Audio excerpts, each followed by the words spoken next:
começando mais um Justiça do Trabalho na TV, produzido pelo Tribunal Regional do Trabalho de Santa Catarina.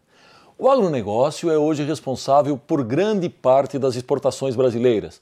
Muito mais do que uma questão de combate à fome, esse setor transformou-se num negócio que atrai cada vez mais grupos econômicos, inclusive estrangeiros. Até que ponto isso é bom para o Brasil? Como fica o meio ambiente? O que ganhamos com isso e o que podemos perder?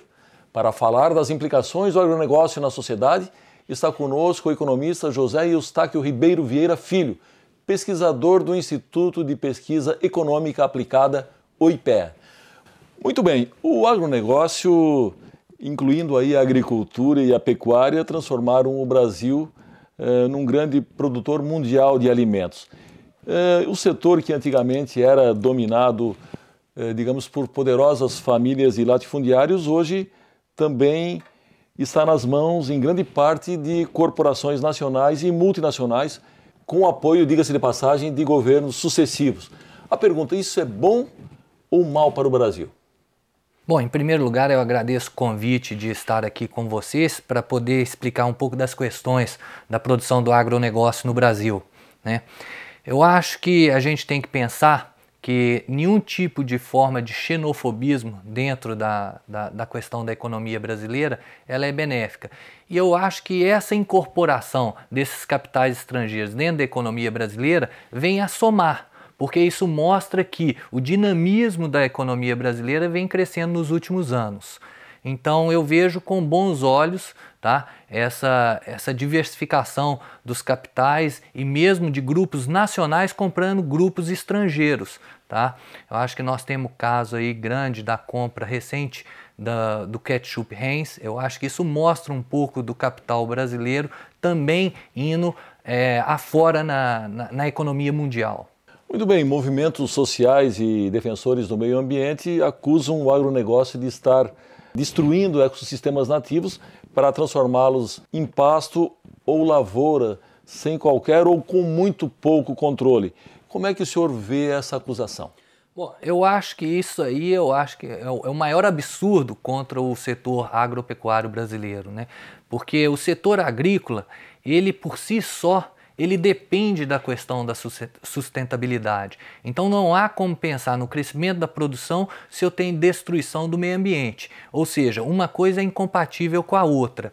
E o que a gente percebe é o seguinte, se a gente pensar no planejamento econômico de qualquer nação no mundo hoje, a gente percebe que planejar o desenvolvimento econômico passa por discutir três grandes pontos. Tá? O primeiro grande ponto é a segurança alimentar. Certo. O segundo grande ponto é a matriz energética. E o terceiro grande ponto é a sustentabilidade ambiental.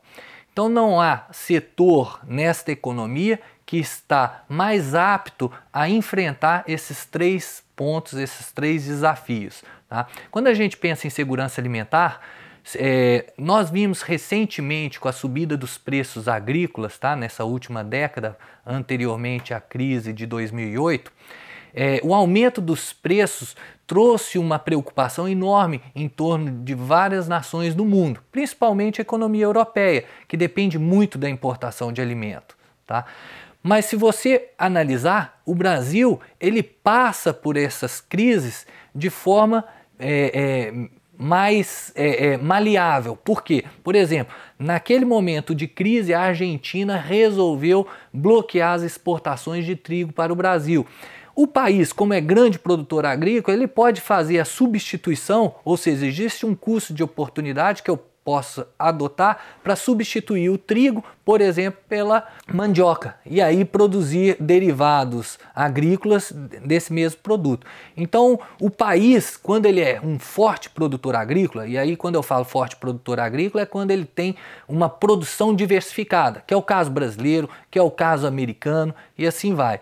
Então, o país ele passa mais maleável diante dessas crises. Não quer dizer que essas crises não vão afetar, mas é fato que se você tem um setor agropecuário forte e pujante, você vai ser menos impactado pelas crises aí de preço. O segundo ponto, que é matriz energética. Não há nação no mundo que discuta um desenvolvimento econômico, um planejamento estratégico de desenvolvimento econômico que não leva em consideração a questão da energia dentro da economia. E a bioenergia é o combustível do futuro. Então, nada mais, nada menos que o setor para fornecer esse tipo de energia e fazer a transição da matriz energética, vamos dizer, do petróleo para a matriz energética verde, do biocombustível. Tá? E isso o Brasil tem tudo para contribuir. E por último, o terceiro ponto, que é a sustentabilidade ambiental, como eu já mencionei, não tem como produzir destruindo o meio ambiente. Então, não é correto afirmar que há um conflito de interesse entre essas duas coisas. Acho que a Embrapa vem trabalhando muito nessas questões, então já existem discussões de manejo diferenciado de culturas, integração lavoura, pasto, pecuária, enfim, e você pode trabalhar de forma conjunta esses temas, tá? E é óbvio que isso contribui também com o meio ambiente e que está associado ao desenvolvimento sustentável. Bom, um aspecto muito criticado por ambientalistas sérios é a utilização sem regras mais rígidas de agrotóxicos no Brasil, um dos grandes consumidores mundiais que está inclusive entre os maiores desses produtos. Bom, segundo os críticos, o resultado é um envenenamento dos nossos alimentos pelo uso de produtos químicos proibidos até em países que são sede das indústrias que os vendem aqui. Na perspectiva da resposta anterior, quais os obstáculos para proibir tais produtos no Brasil? Há muito dinheiro aí envolvido com esses lobbies?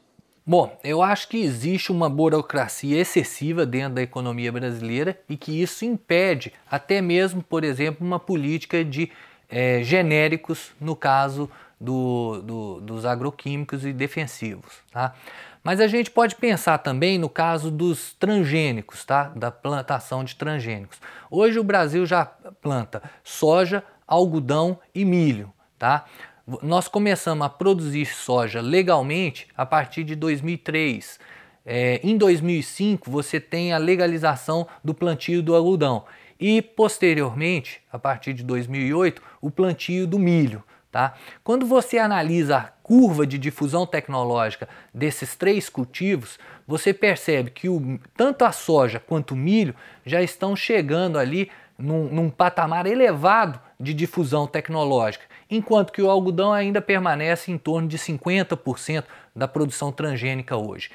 Hoje a soja no Brasil é 90% transgênica e o milho está aí beirando 80%. Tá? Por que eu estou falando dos transgênicos? Que o transgênico é uma tecnologia, é uma biotecnologia. Ele, de um lado, ele aumenta a produtividade e do outro, ele reduz custos. Tá? De que forma que ele reduz custos? Ele pode reduzir custos por causa de ter um impacto menor relativo a pragas, mas pode também reduzir custos relativo a usos de insumos dentro do processo produtivo. Dentre esses insumos a gente pode falar os agroquímicos e defensivos. Tá? Então veja, a adoção dos transgênicos ela vem a contribuir com a redução do uso de defensivo e agroquímico. E isso é benéfico para a sociedade como um todo. Agora, concordo que é preciso reduzir o uso, né, nas produções também convencionais desses tipos de produto. Mas é o seguinte, isso faz parte de um pacote tecnológico, né? Então, se eu não tenho aumento de produtividade quando eu retiro esse tipo de insumo, eu tenho que encontrar uma nova tecnologia para substituí-lo. Tá? Enfim, essa é uma questão que a gente deve discutir. A questão dos transgênicos passa por reduzir isso e auxiliar. E quando a gente fala em transgênico, eu não estou falando só de produtos plataformas do tipo soja, milho, etc. Mas a gente pode pensar que recentemente a Embrapa desenvolveu uma semente transgênica de feijão. Tá? Um tipo de cultivo que é bem disseminado no Brasil, faz parte da cultura brasileira comer o feijão, e quando você analisa a produção de feijão, você percebe que a maior parte da produção é feita por agricultores familiares. Então veja, esse é um tipo de tecnologia que vai contribuir também com a agricultura familiar. Tá? A agricultura familiar aqui eu falo aquela definida em lei. Tá? Muito bem, pesquisador, eu preciso chamar um rápido intervalo, nós voltamos em seguida, é só um minuto.